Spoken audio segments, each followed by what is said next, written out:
First, a warning. As far as offensive words go, you are now entering a hard hat area.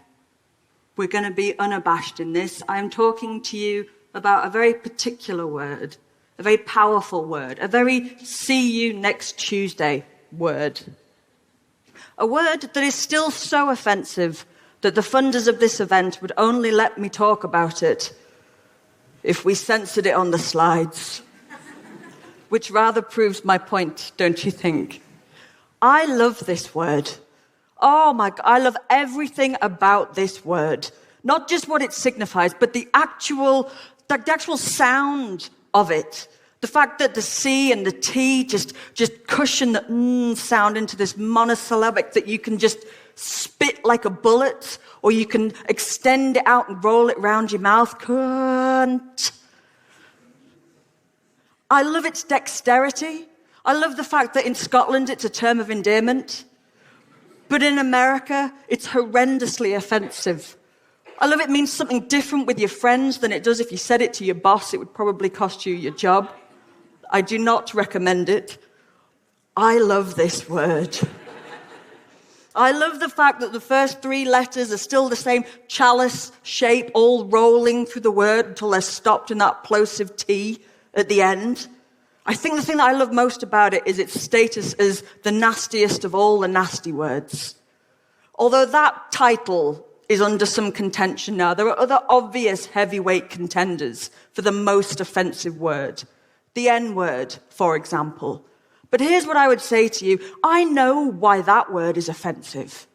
I can look at the history. That word enabled the brutalization and racial genocide of an entire group of people. It played its part in dehumanizing black people. What did cunt do? Does it not strike anyone else as odd that a word that just means the vulva could even be regarded in the same league of offense as the N-word? Are we saying that vulvas are that offensive? Surely not. But what I want to talk to you today about is how did we get here? Has it always been this offensive? And how did it come to be so? The answer is no, it was not. But let's look at the history of it first of all. Where in the cunt does cunt come from? It's one of those words that's so old, etymologists and linguists, they lose sight of it eventually. It's the oldest word for the vulva that we have in the English language. It might even be the oldest in the world. There are some theories. There are also similar cognitions in Germanic languages all across Europe. So the Vikings would be talking about cunters, the Germans had kunto, Dutch kont, Germanic kot, and I think at one point we had kot, which I think may be due for a revival. After that, it gets a bit confusing as to what this word actually means. One of the leading theories is that it shares this root, this Proto-Indo-European root, with this gen sound, which you also see in genetics, gene, and that means to create. Another theory is that it comes from this sound, gun, which gives us woman, gynecology, create, woman. But what really fascinates linguists is this sound, the coo sound, because that gave us cunt and it also gave us cunning. Cunning originally didn't mean sneaky. It meant you knew something. Cunning folk, cunning women were wise women. And in Scotland still today, if you ken something, it means you know something. I ken this. It also gave us queen and cow, slightly bizarre, which is slightly less highbrow. But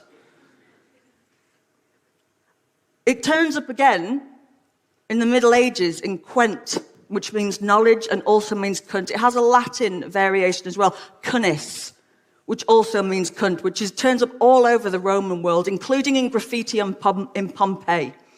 Some of my favorite Roman graffiti from the city of Pompeii, I won't try and do the Latin, but it's translated to be, a hairy cunt is better fucked than a smooth one. It wants cock and holds in steam. There you go. However, I put it to you that the word cunt, as offensive as it may be today, stems from a root that means woman, knowledge, create, cow.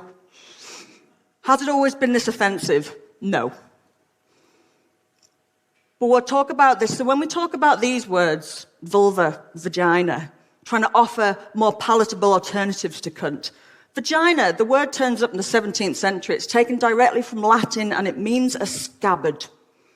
It means something that a sword goes into.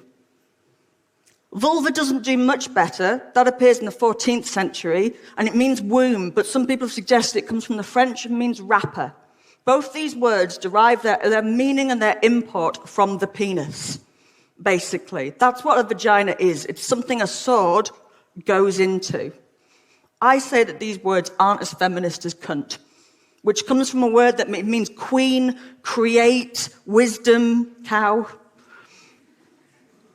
But when did it first start being used in English as we recognize it today? Grope Cunt Lane. This is the first recorded instance in the Oxford English Dictionary. Turns up in 1230, a street name in London called Grope Cunt Lane, which was exactly what it sounds like. This was in the red light district of Southwark. It was a lane for groping cunts. And there wasn't just one in London, there was one in Bristol, there was one in York. It appears all over the British Isles. Here it is, there's the one in Bristol.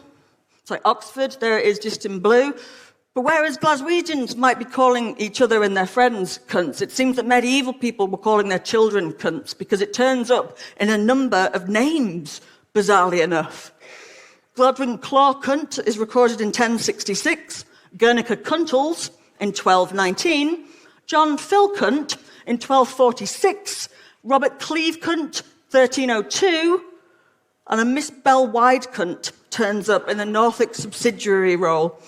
We don't know if these are aliases or if they're jokes, but we do have a lot of fun with medieval names. In fact, originally the word fuck did not mean what it means today. It means to strike something, to hit, which gives us the fabulous name of a dairy farmer in 1290 who's known as Simon Fuckbutter.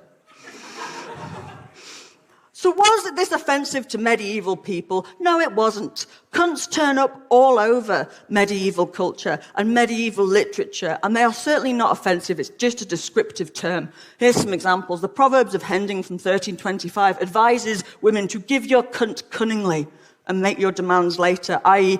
get a ring on it first before you give it up. There's a Welsh poet called Gwerfyn MacCain from the 15th century, and she advises male poets to celebrate the fine, bright curtain of a cunt that flaps in place of greeting.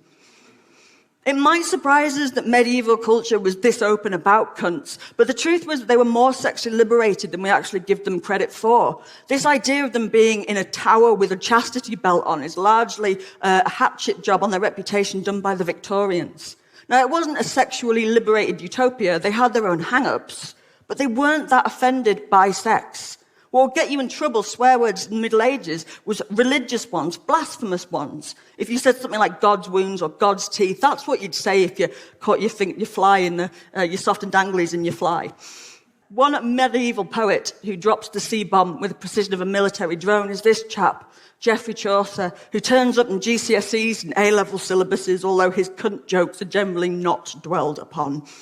This is his joke. He doesn't use the word cunt, he uses the word quenter here, which again means knowledge and it means cunt. So this is his joke. As the clerk's been full subtle, full here quenter, and privily he caught her by the quenter. A rough translation means the clerk was really cunning and he caught her by the cunt.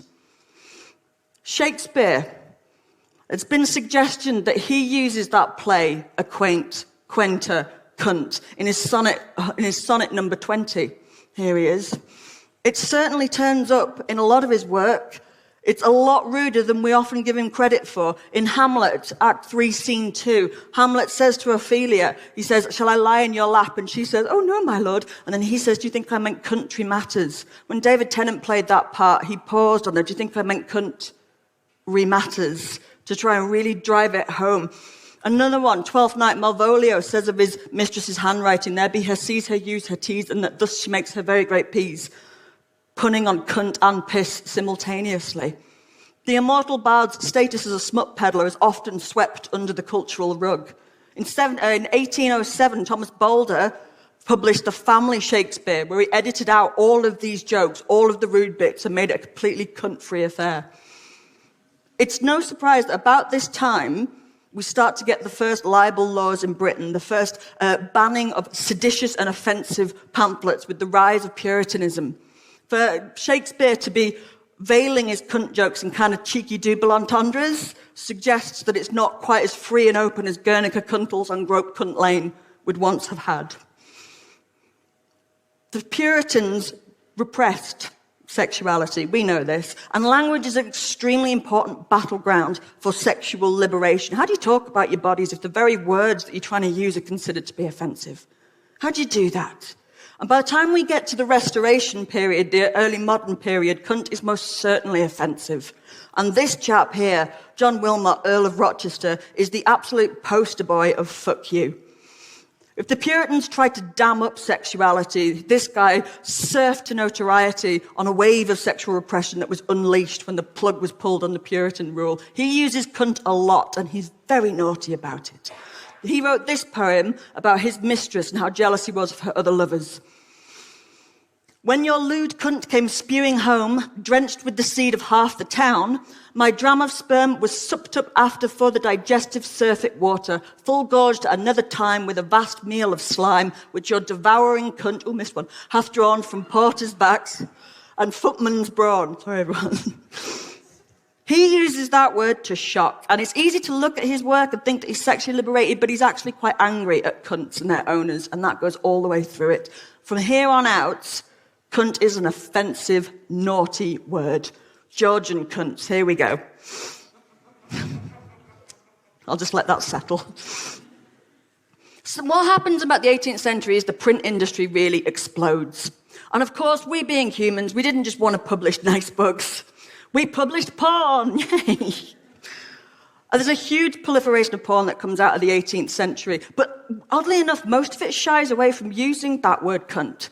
In 1785, Francis Gross published his book, A Dictionary of a Vulgar Tongue, which is basically a dictionary of slang, and he defined cunt as a nasty name for a nasty thing. Such modesty from someone who also uses the word buccaneer's boot, lobster pot, scut, and Mrs. Frubb's parlour for the vulva. This book here, Harris's List, this is an almanac, this is a directory of sex workers in London at the time who were selling sex, and it lists not only their address and their prices, but very, very intimate descriptions of what they do and their vulvas, but it doesn't use cunt very much. This one here, this is an illustration, fabulous illustration, from Fanny Hill, what's often called the first pornographic novel, which was published in 1748 by John Cleland, who famously boasted that he did it without writing any rude words at all. These texts tend to use expressions like mossy grot, Cupid's coal hole, Venus's mound, but we shy away from cunt. Victorian. So despite their reputation for being sexually prudish, pornography flowed underneath Victoria upper crust society like a river of slime in Ghostbusters 2. They had pornography all over the place, visual and literary, and they had a lot of fun with cunt. One of their pornographic magazines, The Pearl, was published from 1879 to 1880, and it published in it nursery rhymes every month. I've got some here for you to have a look at. There was a young lady of Hitchin who was scratching her cunt in the kitchen. Her father said, "Rose, it's the crabs, I suppose. You're right, Pa, the buggers are itching." There was a young man of Bombay who fashioned a cunt out of clay, but the heat of his prick turned it into a brick and it chafed all his foreskin away. Yeah, well done, Victorians, well done. Interestingly, it's also in the 19th century that we get the first recorded use of cunt being used as an insult, as an actual, you are a cunt. That's the first time that it's used in the 19th century. In the 17th century, we start it being used as a kind of a derogatory collective noun for women. Samuel Pepys writes about this aphrodisiac that's going to make all the cunts chase after him. Charming.